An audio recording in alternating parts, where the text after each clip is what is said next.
الحمدللہ نحمدہ نصلی علی رسولہ الکریم اما بعد فاعوذ باللہ من الشیطان الرجیم بسم اللہ الرحمن الرحیم۔ محترم ناظرین، السلام علیکم ورحمۃ اللہ وبرکاتہ۔ محترم ناظرین، ہر جگہ کے اذکار ہیں، ہر وقت اذکار ہیں۔ اللہ کے ذکر سے اپنی زبان کو ہر وقت جو ہے وہ تازہ رکھیں۔ ہر وقت آپ کی زبان پہ اللہ کا ذکر جو ہے وہ ہونا چاہیے۔ یہ بازار میں داخل ہوتے وقت جو دعا کرنی چاہیے، جو پڑھنا چاہیے، یہ ایسا ہی ہے، کیونکہ بازار جو ہے یہ شر کی جگہ ہے اور سب سے بری جگہ جو ہے وہ بازار ہوتے ہیں، اور سب سے اچھی جگہ جو ہے وہ مسجدیں ہیں، اللہ کے گھر ہیں۔ بازار میں ہوتے ہوئے جو بندہ یہ ایک بار دعا پڑھ لے، جو بندہ یہ الفاظ ایک بار پڑھ لے، وہ ایسے ہی ہے جیسے کہ مردہ لوگوں میں زندہ لوگ، کیونکہ بازار میں لوگ طرح طرح کے مشاغل میں مصروف ہوتے ہیں، تو جو اللہ کا ذکر کرے بازار میں وہ ایسے ہی ہے جیسے مردہ لوگوں میں زندہ کوئی جا پہنچا ہو بازار میں۔ بہت زیادہ اس کی فضیلت ہے۔ جب آپ بازار میں جائیں تو لازم اس کو پڑھا کریں، ان الفاظ کو ضرور جو ہے وہ پڑھا کریں۔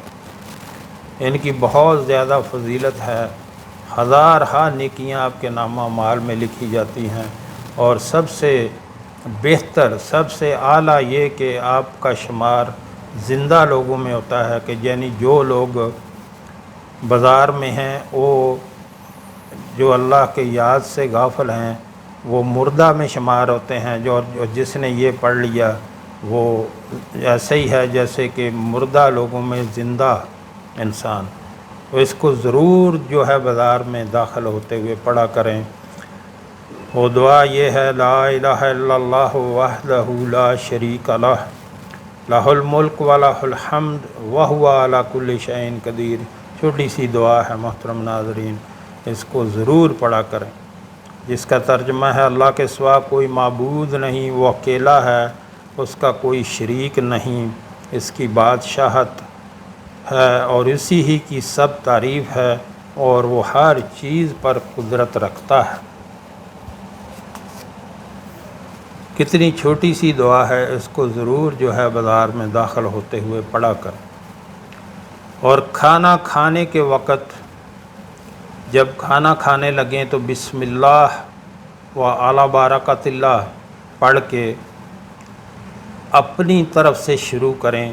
جب آپ کھانا کھانے لگیں تو ایک پلیٹ میں اگر کچھ لوگ مل کے کھانا کھا رہے ہیں تو ویسے بھی اکیلے بھی جب کھانا کھائیں تو اپنی طرف سے شروع کریں۔ پلیٹ کی دوسری طرف سے شروع کرنا جو ہے یہ عیب ہے، ایسے نہیں کرنا چاہیے۔ کھانا کھاتے وقت جب کھانا شروع کریں تو بسم اللہ وعلی برکت اللہ پڑھ کر اپنی طرف سے کھانا شروع کریں، اور اگر کھانا کھانے کے وقت یاد نہ رہا تو پھر جب یاد آ جائے اسی وقت پڑھ لیں بسم اللہ و اولہ و آخرہ۔ یعنی جب آپ شروع میں آپ کو بھول گیا، کھانا کھانے کے شروع میں آپ نے نہ بسم اللہ پڑھی تو جو ہے وہ جب یاد آ جائے اسی وقت پڑھ لیں، پھر پڑھیں۔ جب شروع میں پڑھیں تو بسم اللہ وعلی برکت اللہ، اور اگر بھول گئے بیچ میں یاد آیا تو بسم اللہ فی اولہ و آخرہ، جس کا ترجمہ ہے اللہ کے نام سے اس کو شروع اور اس کے آخر میں، یعنی جب یاد آ جائے پھر اسی وقت جو ہے آپ یہ دعا کر سکتے ہیں۔ اور جب کھانا کھا کے فارغ ہو جائیں تو اللہ کا اس طرح شکر ادا کریں: الحمدللہ الذی اطعمنی ھذا ورزقنی من غیر حول منی ولا قوت۔ سب تعریف اللہ کے لیے جس نے مجھے یہ کھانا کھلایا اور وہ رزق عطا کیا جس میں میری کسی طاقت اور ہمت کا کوئی عمل دخل نہیں ہے۔ تو محترم ناظرین، جب کھانا کھانے بیٹھیں تو آپ کے دماغ میں یہ بات ضرور ہونا چاہیے کہ اللہ نے مجھے اپنے لیے میرے لیے کتنی نعمتیں عطا کی، جیسے میرے اعمال ہیں میں اس قابل نہیں ہوں کہ ایسا رزق کھاؤں، پھر بھی میرا رب کتنا کریم ہے، اس کا کتنا کرم ہے مجھ پر کہ اس نے مجھے یہ رزق عطا کیا اور اپنی طرح طرح کی نعمتیں عطا کی۔ یاد رکھیں، جو رزق کسی بھی بندے کو مجھے یا آپ کو دیا جاتا ہے اس میں ہمارا کوئی کمال نہیں، یہ ہمارے رب کا کرم ہے جو ہم پر ہے، ورنہ جیسے ہمارے اعمال ہیں ہمیں تو ایک ٹکڑا بھی کھانے کا ایک لقمہ بھی نہ دیا جائے۔ تو اللہ کا شکر کرنا بہت ضروری ہے، طرح طرح کی نعمتیں ہمیں عطا کرتا ہے اور اس میں ہمارا کوئی کمال نہیں، نہ کسی اور کا کمال ہے کہ وہ اس کو پیدا کر دے۔ ایک مردہ مٹی ہے، آپ اس کی شان دیکھیں، اپنے رب کی شان دیکھیں کہ اسی میں سے اتنی میٹھی کھجور پیدا کر دیتا ہے، اسی مٹی میں سے اتنی کڑوی مرچ پیدا کر دیتا ہے، یہ اسی کے ہاتھ میں ہے سب کچھ۔ تو اگر کسان زمین میں بیج ڈالے تو اللہ اس کو اگائے نہ تو وہ کیا کر سکتا ہے؟ کوئی انسان کچھ نہیں کر سکتا۔ اس لیے جب کھانا کھانے بیٹھیں تو اپنے دل میں یہ ضرور رکھیں کہ میرے رب میں اس قابل نہیں ہوں، میرے اعمال ایسے نہیں ہیں کہ تمہاری نعمتوں کا میں شکر ادا کر سکوں، اور عاجزی انکساری کے ساتھ جو ہے وہ کھانا کھائیں اور اس کو اللہ کا شکر ادا کریں۔ اور کھانا کھلانے والے کے لیے مہمان کا ذکر، اللہم بارک لہم فیہا رزقتہم واغفر لہم وارحمہم، اللہ جو تو نے ان کو رزق عطا کر رکھا ہے اس میں برکت عطا فرما، انہیں معاف فرما اور ان پر رحم فرما۔ اور جب آپ کو چھینک آئے محترم ناظرین، تو جب کسی کو چھینک آئے تو وہ الحمدللہ کہے، اور سننے والا اس کے جواب میں یرحمک اللہ یرحمک اللہ کہے، اللہ تجھ پر رحم کرے کہے۔ پھر چھینک لینے والا یہدیکم اللہ و یصلح بالکم کہے، اللہ تمہیں ہدایت دے اور تمہاری حالت درست فرمائے۔ تو محترم ناظرین، یہ چھوٹی چھوٹی دعائیں ہیں اور یہ اپنے جو ہے اس کے جو ہیں بہت سارے فضائل ہیں ان دعاؤں کے، چھوٹی چھوٹی دعاؤں کو۔ یہ ہے ہر وقت جو ہے جب کوئی بھی عمل کرنے لگیں، کوئی بھی کام کرنے لگیں، تو سب سے پہلے ذہن میں لائیں کہ اس وقت اس کام کے کرنے میں ہمارے آقا صلی اللہ علیہ وآلہ وسلم نے کیا پڑھا تھا۔ یہی ہے سیرت رسول اللہ صلی اللہ علیہ وسلم کی اطاعت کرنا، کہ ہر وقت جو بھی انہوں نے دعا پڑھی اسی ٹائم وہ دعا پڑھیں۔ محترم ناظرین، یہاں آپ سے کوئی گزارش کرنا چاہوں گا، ہمارے ہاں دن کے ٹائم میں ایک دسترخوان چلایا جاتا ہے جو کہ فری آف کاسٹ، بلا معاوضہ اس میں کوئی بھی کھانا کھا سکتا ہے۔ ہمارے آقا صلی اللہ علیہ وآلہ وسلم کا فرمان ہے کہ سلام کو عام کرو، یعنی سب کو سلام کرو، کوئی جاننے والا ہو یا نہ جاننے والا ہو، سب کو سلام کرو اور لوگوں کو کھانا کھلاؤ، سلامتی کے ساتھ جنت میں داخل ہو جاؤ گے۔ تو جو ہمارے بہن بھائی ملک میں یا ملک سے باہر رہتے ہیں، مثلا امریکہ، کینیڈا، برطانیہ، خلیجی ریاستوں میں اور یورپی ممالک میں اللہ نے ان کو اپنے کرم سے بہت نوازا ہوا ہے، ان سے گزارش کروں گا کہ آپ بھی اس کار خیر میں اپنا حصہ ضرور ڈالیں۔ یقین کریں جو آپ نے اللہ کے راستے پہ خرچ کر دیا وہ باقی بچ گیا، وہ آخرت کا ذخیرہ بن گیا، جو آپ نے دنیا پہ خرچ کر دیا وہ ضائع ہو گیا۔ تو اس سے پہلے کہ موقع نہ ملے، اپنے اللہ کے دیے ہوئے مال سے اپنے لیے آخرت کا ذخیرہ بنائیں اور اللہ کے راستے پہ خرچ کیا کریں۔ اپنے لیے ایک ترتیب بنا لیں، اپنے مہینے کی سیلری میں سے یا اپنے کاروبار میں سے کوئی 5% 10% نکال کے اللہ کے راستے پہ خرچ کیا کریں۔ ایسے آپ کو آسانی بھی ہوگی اور آپ کا خرچ بھی ہو جائے گا اللہ کے راستے میں، اور جو زیادہ خرچ کرنا چاہیں وہ زیادہ اس کے لیے بہتر ہے۔ تو اپنے رب کے دیے ہوئے مال سے اللہ کے راستے میں خرچ کریں۔ یقین کریں بعد میں کوئی کسی کے لیے کچھ نہیں کرتا، حتیٰ کہ اولادیں جو ہیں وہ والدین کی چھوڑی ہوئی پراپرٹی پہ لڑائیاں جھگڑے کرتے ہیں، اور پھر وہی مال جو ہے وہ وبال بن جاتا ہے۔ تو نیچے ویڈیو میں میرا واٹس ایپ نمبر چل رہا ہے، اس پہ رابطہ کر کے آپ طریقہ کار پوچھ سکتے ہیں۔ اللہ ہم سب کو نیک عمل کی توفیق عطا فرمائے۔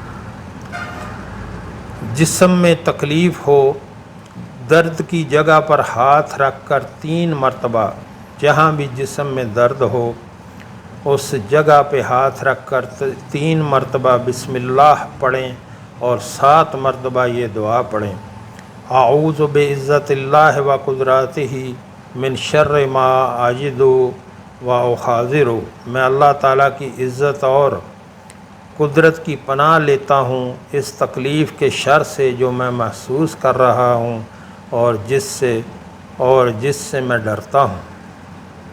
اور غصہ کے وقت یہ دعا کریں، جب آپ کو غصہ آیا ہو تو لڑائی کرنے کی کوشش نہ کریں، اگر کھڑے ہیں تو بیٹھ جائیں، بیٹھے ہیں تو لیٹ جائیں، اور جو ہے یہ دعا پڑھیں غصہ کے وقت: اعوذ باللہ من الشیطان الرجیم، میں شیطان مردود سے اللہ کی پناہ میں آتا ہوں۔ اور محترم ناظرین، پھر بھی غصہ کم نہ ہو تو وضو کیا کریں، وضو سے آپ کا جو ہے غصہ دور ہو جائے گا۔ مصیبت زدہ کو دیکھ کر یہ دعا پڑھیں، جب کسی کو مصیبت میں دیکھیں تو خوش نہ ہوں۔ یقین کریں یہ مصیبت جو ہے اللہ کی طرف سے آتی ہے، وہ ہلاکت کے لیے نہیں ہوتی، اپنے بندے کی آزمائش کے لیے ہوتی ہے۔ اس لیے آپ اس میں مصیبت میں کسی کو پڑے ہوئے دیکھ کر اس کا تمسخر نہ اڑائیں۔ کوئی بعید نہیں کہ آپ اس مصیبت میں گرفتار ہو جائیں اور اللہ اس کو نکال دے۔ تو جب کسی پہ مصیبت آتی ہے تو اس کو دیکھ کر خوش نہ ہوا کریں، بلکہ اللہ کا شکر کیا کریں کہ اللہ نے آپ کو اس مصیبت میں نہیں ڈالا، اور اس کے لیے دعا کریں: الحمدللہ الذی عافانی مما ابتلاک بہ وفضلنی علی کثیر ممن خلق تفضیلا۔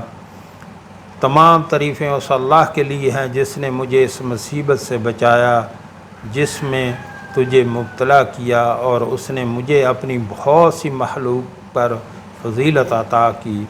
تو محترم ناظرین، جب آپ کسی کو مصیبت میں دیکھیں اس کا تمسخر نہ اڑائیں۔ کچھ بعید نہیں کہ اللہ آپ کو اس میں گرفتار کر دے اور اس کو نکال دے۔ اس لیے جب آپ کسی مسلمان بھائی کو کسی مصیبت میں دیکھیں تو اس کے لیے یہ دعا کیا کریں: الحمدللہ الذی عافانی مما ابتلاک بہ وفضلنی علی کثیر ممن خلق تفضیلا۔ یہ دعا جو ہے پڑھا کریں۔ اور جب کسی مجلس میں بیٹھے ہوں اور یاد رکھیں کسی مجلس میں بیٹھے ہوں اور اس میں اللہ اور اس کے رسول صلی اللہ علیہ وآلہ وسلم کا ذکر نہ ہو، ان کی بات نہ ہو، تو وہ قیامت کے دن باعث حسرت ہوگی، وہ محفل، وہ مجلس جہاں اللہ اور اس کے رسول کا ذکر نہ ہو۔